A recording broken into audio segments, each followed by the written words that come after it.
আচ্ছা আমরা মনে হয় প্রায় 3 থেকে 4টা স্লাইড মেবি পড়ছি তাই না? পড়ছি হচ্ছে আপনার যে কোয়ালিটি বেসিকগুলো পড়ছি, তারপর লাস্ট ক্লাসে মনে হয় পড়ছিলাম যে কোয়ালিটির কিছু হচ্ছে আপনি স্ট্যান্ডার্ডগুলো পড়ছিলাম, ASTM BSTI এগুলো তাই না?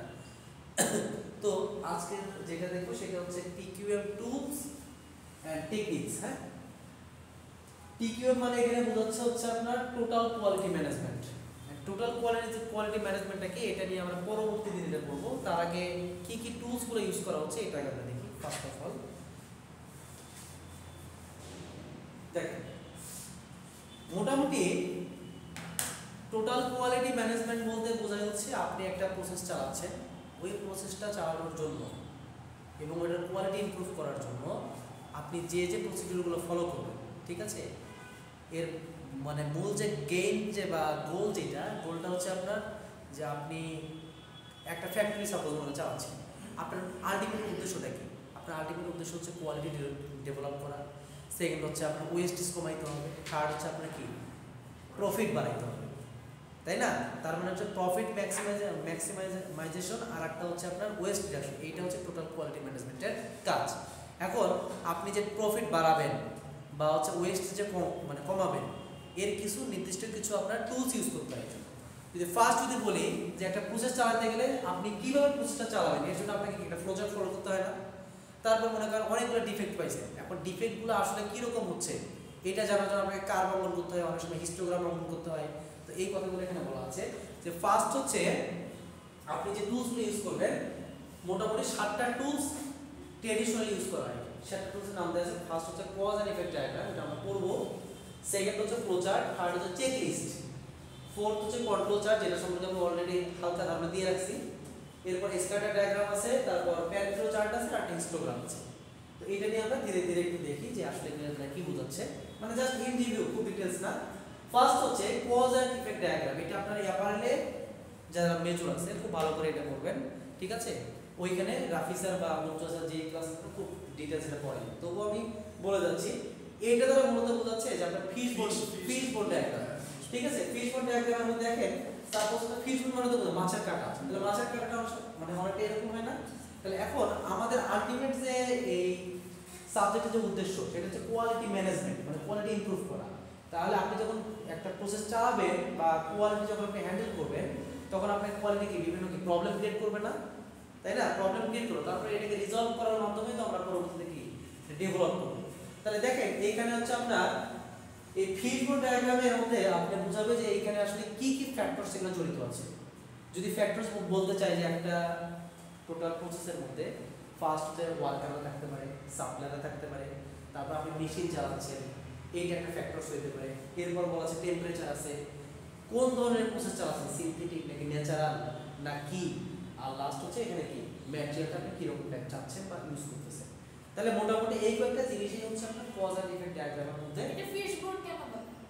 এই যে মাছের কাটার মতো দেখতে রাখলাম না আমি, যদি মোটামুটি হচ্ছে দেখার সৌন্দর্য আছে না একটা, হ্যাঁ দেখার সৌন্দর্য আছে না, অর্গানাইজ। হ্যাঁ আরেকটা জানি কি নাম আছে, সিক্স ওটা পরে এটা সেম না, ওইটা আলাদা।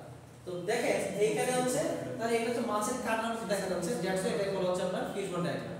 এবং এইটার হচ্ছে আলটিমেট উদ্দেশ্য হচ্ছে আপনার প্রবলেমটাকে আইডেন্টিফাই করা, এইটার উপর ফোকাস করতে হবে আপনাকে। কারণ আপনি যদি প্রবলেমটা যদি আইডেন্টিফাই করতে না পারেন, আপনি এটাকে সলভ করবেন কীভাবে? ক্লিয়ার? তাহলে আমরা ফার্স্ট যে হচ্ছে আমরা ট্রেডিশনালি যে 7টা টুলস, তার মধ্যে ফার্স্ট টুলস হচ্ছে কজ অ্যান্ড ইফেক্ট ডায়াগ্রাম, যেটার কাজ হচ্ছে আপনার প্রবলেমটা আইডেন্টিফাই করা, ঠিক আছে? আচ্ছা, সেকেন্ড যেটা দেখবো সেটা হচ্ছে ফ্লোচার্ট। ফ্লোচার্ট সম্বন্ধে সবার মোটামুটি ধারণা থাকার কথা। সাপোজ আপনারা তো ইয়ার ম্যানুফ্যাকচারিং করে আসছেন, ওইখানে ফ্লোচার্ট দেখছেন না? তো ফ্লোচার্টের কাজটা কি? ফ্লোচার্টের কাজটা হচ্ছে আপনি ডিটেইলস কিভাবে কাজটা হচ্ছে তার একটা ফ্লো দেখানো, যাতে আমরা বুঝতে পারি যে আসলে কোন প্রসেসটার পর কোন প্রসেসটা চালাতে হবে, ঠিক আছে? একটা প্রসেস স্কিপ করলে কি ধরনের ক্ষতিগ্রস্ত হতে পারে সেটা তো আপনি ফ্লোচার্টের মাধ্যমে বুঝতে পারবেন, তাই না? তো এই কথাটা এখানে বলছে যে use to document the details steps in the process are often the first step in process reengineering. এটা রি-ইঞ্জিনিয়ারিং দ্বারা বোঝাচ্ছে যে আপনি সাপোজ মনে করেন একটা প্রবলেমে পড়ছেন, তাহলে আপনাকে পুনরায় কি রিভার্স আগে আসতে হবে না যে আসলে কোথায় আপনার ক্ষতিগ্রস্তটা হয়েছে, দ্যাটস ওয়াই আপনাকে এখানে ফ্লোচার্টটা জানতে হবে। ফ্লোচার্টের ক্ষেত্রে দেখেন আপনি যাই চালান না কেন আলটিমেট হচ্ছে আপনার প্রোডাক্টিভিটি একটাই থাকে। দেখেন সবকিছু যে কি একটা হয়ে গেছে না ডেলিভারি, এইটা হচ্ছে কথা। তাহলে আমরা কয়টা টুলস দেখলাম? দুইটা টুলস, একটা হলো কজ এন্ড ইফেক্ট ডায়াগ্রাম একটা দেখলাম, আর সেকেন্ড দেখলাম হচ্ছে আমরা ফ্লো চার্ট। থার্ড দেখবো হচ্ছে আমরা চেক লিস্ট। চেক লিস্ট বলতে আসলে বোঝাচ্ছে যে আপনি সাপোজ মানে শিফট চালাচ্ছেন, শিফট তো বুঝেন 8 ঘন্টা হচ্ছে এক শিফট, অথবা মনে করেন পুরো দিন চালাচ্ছেন, পুরো দিনে আপনার কত মানে কয়টা মেশিন চললো এবং কয়টা মেশিনে হচ্ছে আপনার কি কি ডিফেক্ট পাইছেন, অথবা মনে করেন কি কি আপনার প্রবলেম ক্রিয়েট হয়েছে, এগুলাকে আপনি একটা খাতায় লিস্ট করে রাখবেন। এইটাকে বলা হয় চেক লিস্ট। তাহলে এটা একটা টুলস। হ্যাঁ, তাহলে এখানে দেখেন এরা ফার্স্ট বলছে যে এরা হচ্ছে কিছু ডিফেক্ট পাইছে, যেমন হচ্ছে ফার্স্ট হচ্ছে ব্রোকেন জিপার, মানে জিপার গুলো ভাঙা। এরপর হচ্ছে কি রিপড ম্যাটেরিয়ালস আছে, তারপর হচ্ছে মিসিং বাটন, মানে বাটন নাই। আরেকটা হচ্ছে কি ফেডেড কালার। ফেডেড কালার মানে হচ্ছে কি মানে ধূসর, মানে কালারটা ফেড হয়ে গেছে। ফেড বলতে হচ্ছে যে কালারটা ওইখানে আপনার ডার্ক হওয়ার কথা, কিন্তু ওইটা কি ফেড হয়ে গেছে, মানে হালকা হয়ে গেছে। তাহলে এখানে এরা নাম্বার অফ ডিফেক্ট যেটা আছে ম্যাক্সিমাম টাইমে স্ট্যাটিস্টিক্যালি যেটা বলা হয় সেটা হচ্ছে আমরা টালি চার্ট করছেন, আমরা টালি ট্যালি করছেন না আপনারা, তো এই যে ট্যালির মতো এরা এখানে দিয়ে রাখছে। এরপর টোটাল নাম্বার অফ প্রোডাক্টস মানে ডিফেক্টস এখানে রাখছে। স্যার রিপ ম্যাটেরিয়াল কি বুঝছেন? রিপ ম্যাটেরিয়াল বলতে বলছে আপনারা যে ইয়েতে করছেন না, ইন্টারলক আর রিপ করছেন না, জি স্যার ফেব্রিক সেই কলারের উপরে ঠিক আছে? রিপ লেখা হ্যাঁ। রিপ। আচ্ছা, তাহলে হচ্ছে আমরা কয়টা টুলস করলাম? তিনটা। ফার্স্ট করলাম হচ্ছে ফিশ বোন ডায়াগ্রাম, যেটা মানে cause and effect diagram. Second করলাম হচ্ছে আমরা ফ্লো চার্ট করলাম, থার্ড করলাম হচ্ছে চেক লিস্ট, যাতে এখানে পড়াটা হয়ে যায়। ফোর্থ দেখি কি আছে। ফোর্থ আছে হচ্ছে আপনার কন্ট্রোল চার্ট, যেটা অলরেডি আমি একটা ক্লাসে পড়াইছি। কন্ট্রোল চার্টের কাজ হচ্ছে আপনার পয়েন্টটা আপনি এখানে ফেলাবেন, ফেলানোর পর দেখবেন যে ওটা আপার কন্ট্রোল লিমিট এবং লোয়ার কন্ট্রোল লিমিটের মধ্যে আছে কিনা। যদি আপার কন্ট্রোল এবং লোয়ার কন্ট্রোল লিমিটের মধ্যে না থাকে, বাইরে চলে যায়, তাহলে বুঝতে হবে হচ্ছে প্রসেসটা আউট অফ কন্ট্রোল। আর যদি মাঝামাঝি অবস্থায় থাকে তাহলে ওটাকে বলবো হচ্ছে আমরা প্রসেসটা কন্ট্রোলে আছে। কি রকম? সাপোজ মনে করেন এখানে একটা গ্রাফ দেখাইছে, দেখানোর পর ঠিক মাঝামাঝি অবস্থায় যে লাইনটা আছে এটা হচ্ছে একটা স্ট্যান্ডার্ড, মানে যদি এই স্ট্যান্ডার্ডের মধ্যে যদি থাকে তাহলে এটা ঠিক আছে, কোনো প্রকার সমস্যা নেই, একদম পারফেক্ট। এখন সব জিনিসে তো পারফেক্ট হয় না, কিছু জিনিস হয় একটু কম একটু বেশি। এখন কতটুকু কম বা কতটুকু বেশি হবে তার একটা রেঞ্জ আপনাকে এখানে ধরে রাখতে হবে। কিরকম? যে আপনি নিচের দিকে একটা লাইন দিলেন, এটার নাম হচ্ছে লোয়ার কন্ট্রোল লিমিট LCL, আর উপরের দিকে একটা লিমিট আসবে, এটা হচ্ছে UCL আপার কন্ট্রোল লিমিট। এবং এটা আমরা দেখছিলাম x বার plus 3 sigma x bar minus 3 sigma, একটা ক্লাসে পড়াইছিলাম না এটা। আচ্ছা, তাহলে আপনার দেখেন এই যে প্রতিটা মনে এখানে আপনি একটা ডট আসছে, তাহলে যদি আমি এই দুইটা পয়েন্টের কথা চিন্তা করি তাহলে এই দুটো কি এই রেঞ্জের মধ্যে আছে না? তাহলে যেহেতু রেঞ্জের মধ্যে আছে সুতরাং হচ্ছে আমার প্রসেসটা কন্ট্রোলে আছে। কিন্তু যদি ঠিক এই পয়েন্টটার দিকে আমরা লক্ষ্য করি তাহলে দেখেন তো এটা কি লোয়ারের নিচে চলে গেছে, তার মানে এটা কি আউট অফ কন্ট্রোল না? ঠিক এই কথাটা বলা যায় আউট অফ কন্ট্রোল পয়েন্ট, এটা হচ্ছে কি স্পেশাল কজ, এই কথাটা এখানে বলছে। ক্লিয়ার? আচ্ছা, এরপর দেখি কি আছে স্ক্যাটার ডায়াগ্রাম। স্ক্যাটার মানে হচ্ছে স্ক্যাটার হয়ে যাওয়া, মানে চারদিক বিক্ষিপ্ত একটা অবস্থা। তা বিক্ষিপ্ত অবস্থা কিভাবে দেখেন? পয়েন্টগুলো বসাইছে, পয়েন্টগুলো বসাই বিক্ষিপ্ত অবস্থা চলে গেছে না, এলোমেলো একটা অবস্থা, এইটাকে বলতেছি আমরা হচ্ছে স্ক্যাটার ডায়াগ্রাম। আপনারা হচ্ছে এগুলা স্ট্যাটিস্টিক্স এ এগুলো পড়ানোর কথা, যে স্ক্যাটার ডায়াগ্রাম যদি না পড়ে থাকে তবু আমি আরেকবার বুঝাই দিই। সেটা হচ্ছে সেন্ট্রাল টেন্ডেন্সি তো বুঝেন, সেন্ট্রাল টেন্ডেন্সি বুঝেন, গড়, হ্যাঁ গড়, মিন মিডিয়াম মোড ছিল না, মূলত আমরা হচ্ছে এখানে আমরা গড় নিয়ে চিন্তা করি, অ্যাভারেজ। অ্যাভারেজ একটা পয়েন্ট থাকে, তো এই অ্যাভারেজ পয়েন্ট যেটা থাকে, সাপোজ মনে করেন অ্যাভারেজ পয়েন্ট মনে করেন এটা, মনে করেন তো এর আশেপাশে যদি বিন্দুগুলো যদি একত্রিত হওয়ার যদি বা ক্লাস্টার হওয়ার যদি প্রবণতা থাকে, এটাকে বলতে আমরা সেন্ট্রাল টেন্ডেন্সি।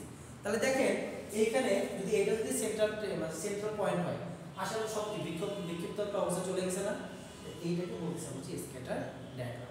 তো স্ক্যাটার ডায়াগ্রাম দ্বারা মূলত এখানে হচ্ছে কিছু ইকুয়েশন ক্রিয়েট করা হয়, সেটা হচ্ছে রিগ্রেশন কোরিলেশন নামে একটা চ্যাপ্টার আছে, ওইগুলোতে সম্ভবত আপনাদের পড়াইছে কিনা আমি জানি না, পড়াইছিল কি স্যার?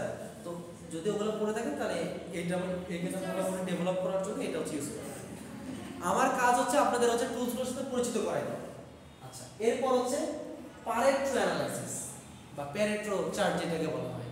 তো এইটা হ্যাঁ বার চার্ট বার চার্ট, তো বার চার্ট হচ্ছে এই যে এইটা, বার চার্ট হচ্ছে আপনার হচ্ছে এটা হিস্টোগ্রাম। বার চার্ট হচ্ছে আরে কি বলবো, প্যারেটো চার্ট আর বার চার্টের পার্থক্য আছে, বা বার চার্ট আলাদা জিনিস। দেখেন প্যারেটো চার্টটা মূলত হচ্ছে ইউজ করা হচ্ছে আপনার যে প্রবলেম যে আপনার ক্রিয়েট হচ্ছে, এই প্রবলেমটা যে ক্রিয়েট হচ্ছে, এই ক্রিয়েট হওয়ার জন্য আপনার কস্টটা কতটুকু, এইটাই হচ্ছে আপনার প্যারেটো চার্ট যেটা আছে এটা অ্যানালাইসিস করে। এবং এখানে লাস্ট একটা কথা বলা আছে যে আপনার 80% যে প্রবলেম ক্রিয়েট হয়, এইটা 20% সোর্স অথবা আদার্স যে রিলেটেড যে আপনার কন্টেন্ট থাকে সেগুলোর সাথে জড়িত থাকে। দ্যাটস ওয়াই এটাকে বলা হচ্ছে 80-20 রুল। আমি পরের দিন শিখাবো যে আসলে প্যারেটো চার্ট দিয়ে অ্যানালাইসিস কিভাবে করে, তারপর ফিশবোন ডায়াগ্রাম আমরা কিভাবে বানাবো, এগুলো আমরা বিস্তারিত দেখবো আমরা। হ্যাঁ, তাহলে আমরা দেখলাম যে প্যারেটো চার্ট হচ্ছে মূলত হচ্ছে আমার এখানে 80% যে প্রবলেমগুলো ক্রিয়েট হয় তার পিছনে 20% সোর্স হচ্ছে আপনার কি থাকে এখানে রিলেটেড থাকে। এইটা হচ্ছে প্যারেটো চার্টের কাজ। এখানে দেখেন ধীরে ধীরে কি হচ্ছে, জিনিসটা কি কমে যাচ্ছে না, কমে যাচ্ছে কিন্তু। তাহলে এইগুলো অ্যানালাইসিসের মাধ্যমে ধীরে ধীরে কমানো। প্রথমে দেখা হয় যে এটা কি বেশি আছে, তারপর আবার অ্যানালাইসিস করে আবার কমানো, কমাতে একটা স্ট্যান্ডার্ড পর্যায়ে নিয়ে যাওয়া। আচ্ছা, লাস্ট দেখি হিস্টোগ্রাম।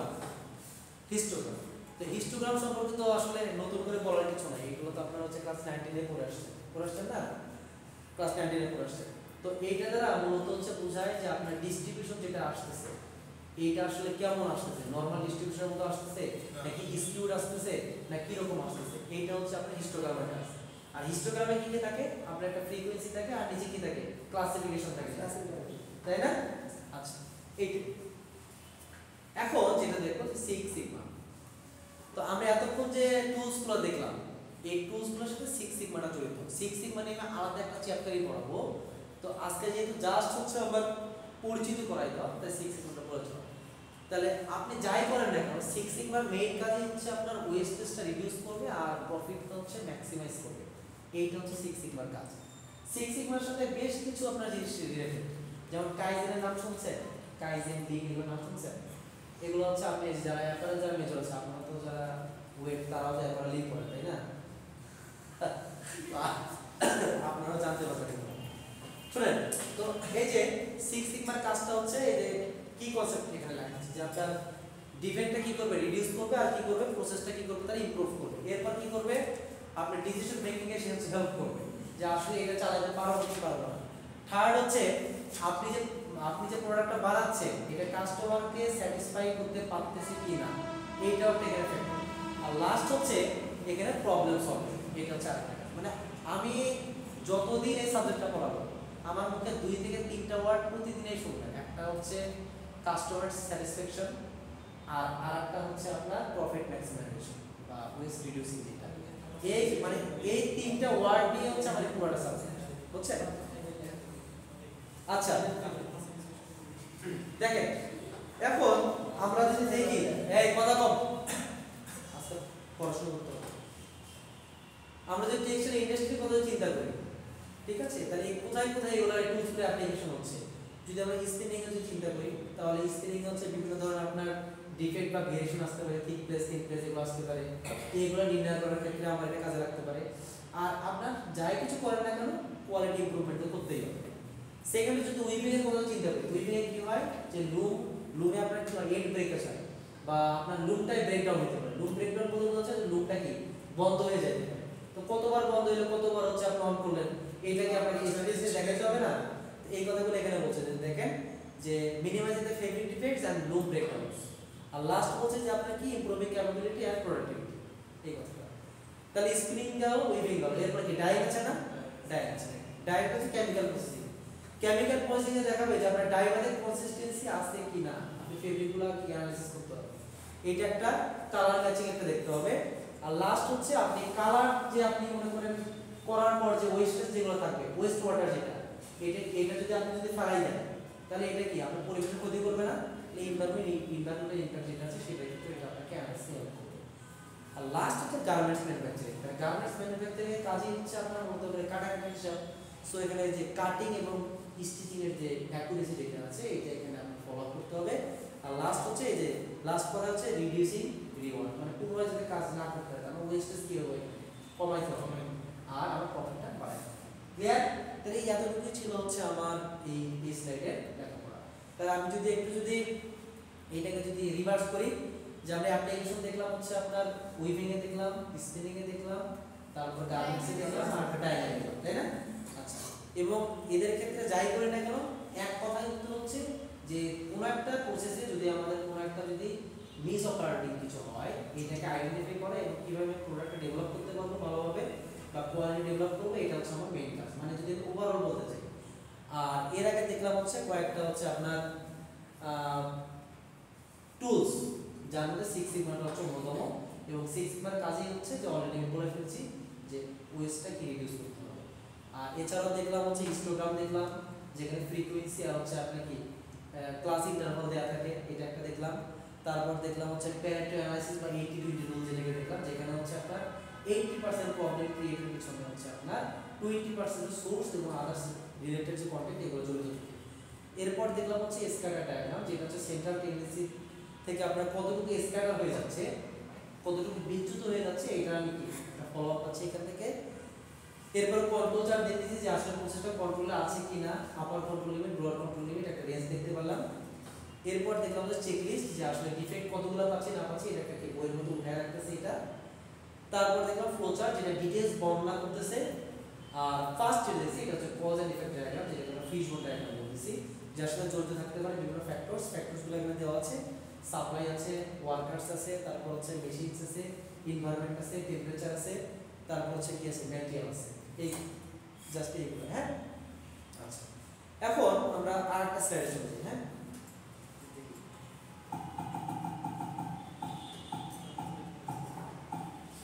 আচ্ছা, ছোট্ট একটা স্লাইড দেখবো, এটা গার্মেন্টস টেস্টিং, ঠিক আছে? এটা কিন্তু লেস লাগানো স্লাইড। হ্যাঁ, আমি সমস্ত স্লাইড হচ্ছে আপনার পোর্টাল আপলোড দিয়ে দিচ্ছি, আপনারা দেখে নিন। হ্যাঁ, যত স্লাইড সব আপলোড দিয়ে দিচ্ছি। আর পরীক্ষা তো মানে মিল হচ্ছে কত, ডিসেম্বরের 13 তারিখে, তো জানেন? আচ্ছা, ঠিক আছে। তো গার্মেন্টস টেস্টিং এর মধ্যে দেখেন এগুলা আপনারা অ্যাপারেলও দেখবেন, তো যেহেতু টেস্টিং রিলেটেড, জাস্ট এই স্লাইড থেকে তেমন কিছু করতে হবে না, করবেন হচ্ছে আপনার টেস্টিং এর নামগুলো, যে গার্মেন্টসে কি কি ধরনের টেস্টিং গুলো করা হচ্ছে। সাপোজ আপনার হচ্ছে সিম স্টেন থাকতে পারে, সিম সিরিজ থাকতে পারে, তারপর জিপার যে আপনি ইউজ করেন সেই জিপারের হচ্ছে আপনার স্ট্রেন, তারপর হচ্ছে আপনার বাটনের যে আপনার কুলিং টেস্টিং যেটা আছে সেটা করতে পারেন।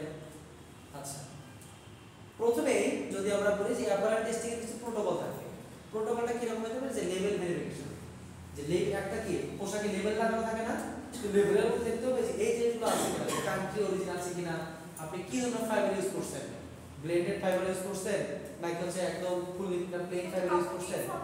হ্যাঁ, হ্যাঁ, ইনফরমেশনগুলো। তারপর হচ্ছে কেয়ার লেভেল বলতে হচ্ছে যে আপনি এটাকে পরিচর্যা কিভাবে করতে পারবেন, কেয়ার লেভেল সম্পর্কে ধারণা আছে? হ্যাঁ, ওই যে 5টা সিম্বল দেওয়া থাকে যে। আচ্ছা, এরপর হচ্ছে রেজিস্ট্রেশন নাম্বার থাকতে পারে, যেটাকে আরএন দ্বারা বলতেছে। সাইজ তো অবশ্যই থাকবে এম না এক্সেল না ডাবল এক্সেল। আর কপিরাইট ভেরিফিকেশন, মানে একটা ট্রেডমার্ক একটা দেওয়া থাকে, কারণ আপনার যদি জিনিস যদি অন্যজন ইউজ করে তাহলে আপনার তো ব্র্যান্ডগুলো থাকবে না, তাই না? কারণ এটা যদি কপিতে ছেড়ে দেয় এবং এর যদি একবার বদনাম ছড়ায় যায়, তাহলে এটাকে আমি কিন্তু সুনামটা ফিরে নিয়ে আসতে পারবো।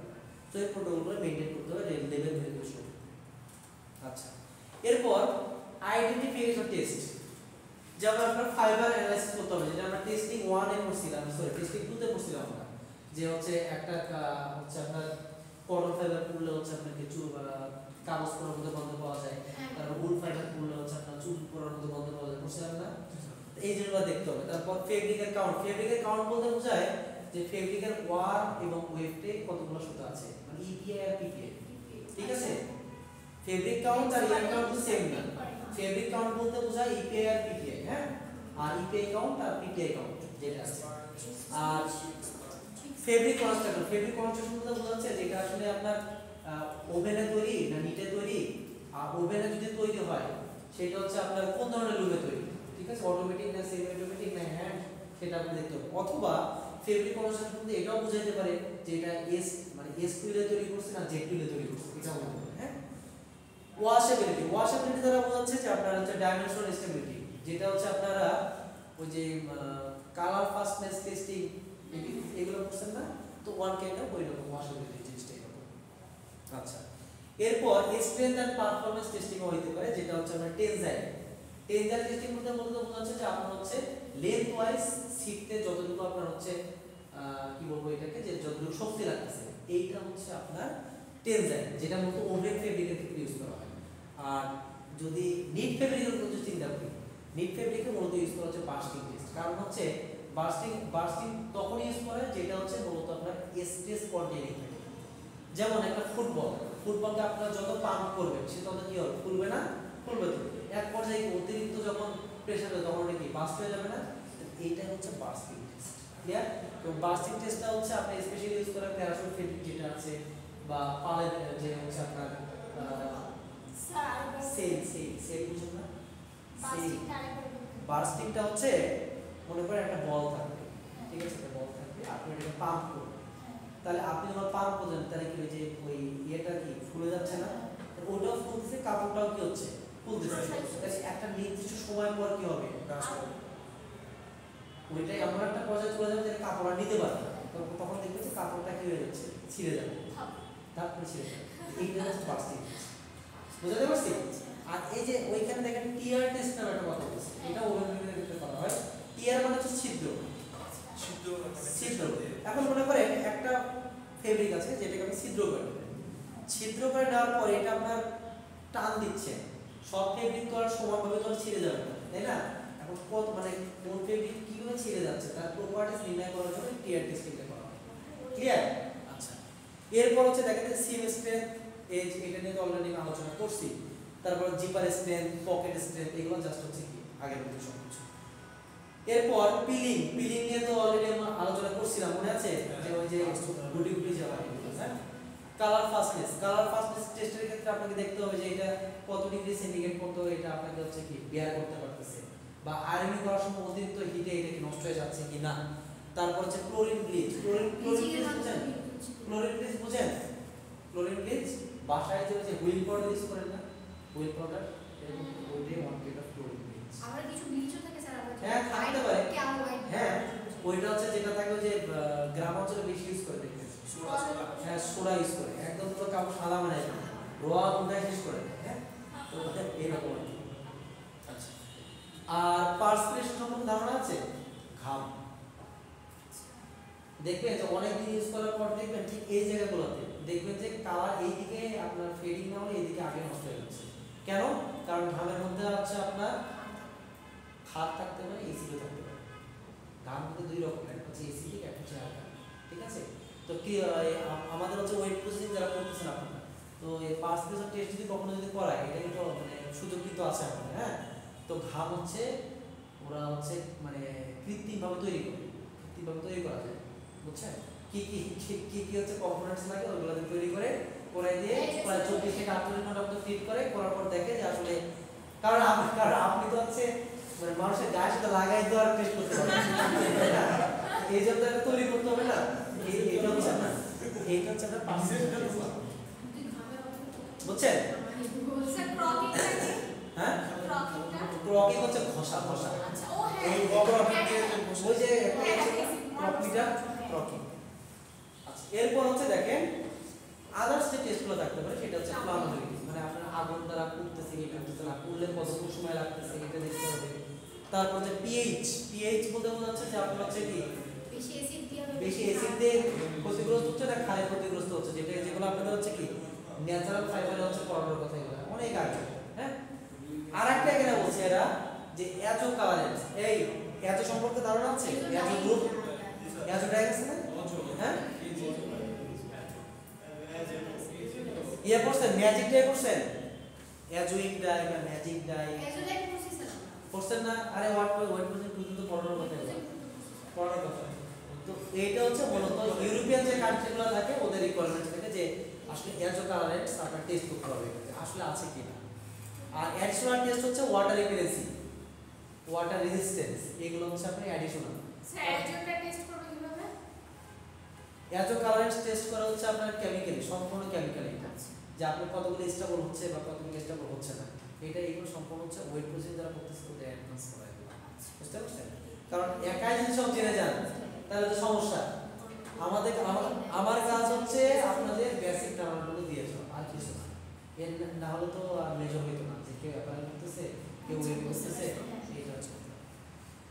আচ্ছা, তো এই যে এইরকম বেশ কিছু জিনিস আছে, এগুলো আপনারা দেখে নেবেন। তো যদি আমি বলি যে এই কোশ্চেনটা পরীক্ষায় মনে করেন চলে আসছে গার্মেন্ট টেস্ট থেকে, মানে স্লাইডটা হচ্ছে জাস্ট 9 এই 8 পর্যন্ত চলে যাবে, জাস্ট 8 পর্যন্ত, জাস্ট নামগুলো। কারণ আমি হচ্ছে এর আগে সিমেস্টার